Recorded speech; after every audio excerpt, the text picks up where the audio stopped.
New foreclosure data today shows default notices dropped 39% from this time last year, but don't be fooled.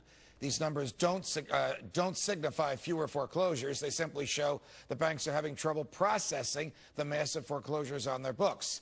This has my freedom fighters wondering if the government's and the Federal Reserve's billions of dollars to fix the real estate market was all this a giant waste of taxpayer dollars. Here now to discuss are my freedom fighters, Fox Business Stocks editor and my colleague Elizabeth McDonald, radio host and Freedom Watch regular Nancy Skinner, and Reason Magazine associate editor Damon Root. Why are there so few foreclosures when so many houses are underwater? You know, even people that took the second mortgages, the ones the government gave out, are more than 60 days behind. Because Wall Street's bond factory was out of control and sliced those mortgages up into securities, so nobody knows who owns the mortgages. They have to have the courts to figure it out, and so that's going to take some time, and now it's caught up, you know, through judicial processes across the country, Judge. Do you think the government will ever learn that it shouldn't be entering the housing market like this? I know that Nancy Skinner will disagree. We'll get to her in a minute, Damon, but I would argue that the government itself is at the root of the meltdown in 2008, because Fannie and Freddie basically said to the bankers, loan all you want, lend to whoever you want to, and stick the bad mortgages with us. The taxpayers will pick up the tab.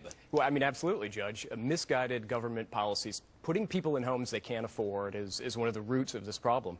And it would be great to see the government get out of the so-called affordable home business, to see the Fed stop with these artificially low interest rates, to see Fannie and Freddie wind it down basically over the next 5 years or so and let the private sector come in. Fortunately, as I think American history tells us, the government does not learn from its mistakes. It just repeats them. All right, Nancy, without getting into whether it was evil bankers or stupid bureaucrats, how do we get out of this mess now? There are so many people out there who should be foreclosed on, and it's costing the banks more, in some cases, to foreclose than they will get if they take the property back and win the foreclosure case.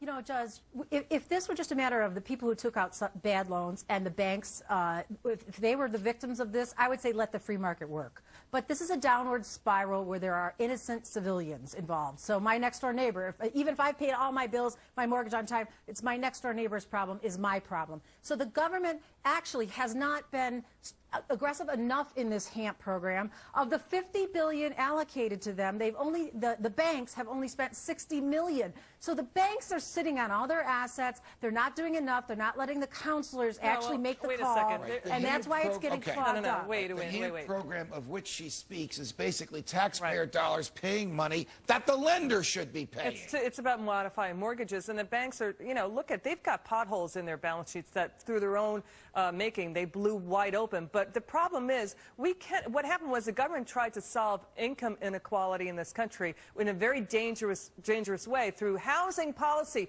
Important to have the fence at the top of the cliff instead of the fire engines and the chaotic fire brigade at the bottom, with housing money being tossed back into the system by the government. We had to rein the government in at the outset, and we didn't do that. All right, it sounds very nice when the President of the United States, whether it's Jimmy Carter or George W. Bush, whether it's Bill Clinton or Barack Obama, even if it's Ronald Reagan, says it'd be great if the public policy of this country was that everybody should own a home.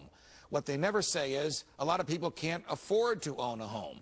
So should this be the public policy of the country, or of the government, or should the public policy be that the free market will decide who gets to own and afford a home? Well, you know, there's no free lunch, and so the idea that everyone should be in a home and that all homes can be affordable is incorrect. And yes, the market should decide. Unfortunately, what letting the free market decide in this situation means is we need to repeal a lot of very entrenched government programs until we see that in action. You know why? Those sharks on Wall Street will take advantage of it. They will know that Fannie and Freddie are backing those loans, and they use it to full effect to dump their mortgages onto them. If Fannie and Freddie weren't there, then the sharks wouldn't be giving away their own money. Yeah, right. All right, we're going to switch gears. It looks like a war. It sounds like a war. It costs as much as a war. It's a war.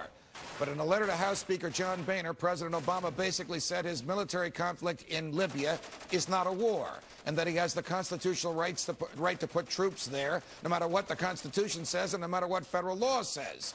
Now pressure in Congress is mounting from both sides of the aisle as 10 lawmakers take the president to court. Can the president start a war on his own?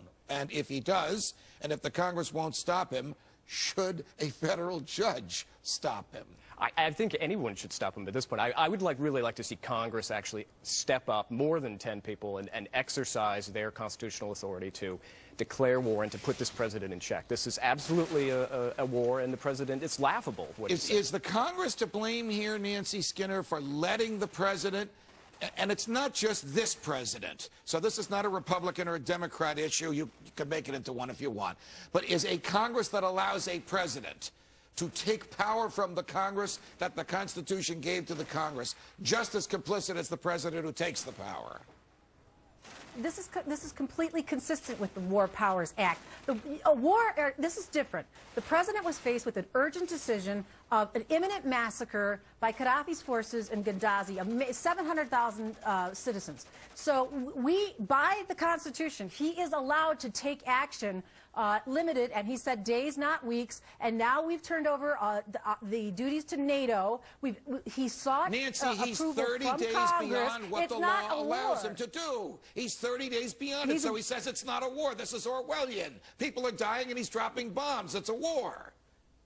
No, we are now in a support role. We are not engaging in hostilities directly with Gaddafi, and he saved the lives. No, with all due respect, calling it a humanitarian mission is really putting a political topspin on it, because there are drones involved, there are bombs being dropped, and people are being killed. There's American and military so American military, if they're saying we don't have much boots on the ground. I'm just a business reporter, just my own personal opinion. If the United States is funding 75% of NATO's budget, isn't that enough? Can Europe step in and do more? It's a great argument. Here's what I want to ask you. Does Wall Street like these wars? I would say no. I would say not. And either side, Republican or Democrat, just being a business reporter, in my own personal opinion, should not be allowed to declare war as a humanitarian mission on their own. Do you think that a single federal judge will sign a piece of paper enjoining the president from bombing in Libya, as Justice William O. Douglas once enjoined Richard Nixon from bombing in Cambodia? I would love to see it, frankly, but I'm not 100% confident that that's something we're going to see. No,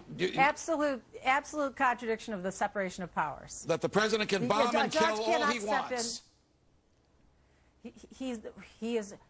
Under the War Powers Resolution, he has a right to take limited operational activities in the conflict. Got to go, guys. Damon Root, Nancy Skinner, EMAC, it's a pleasure. Back with the president's hang-up with technology and prosperity.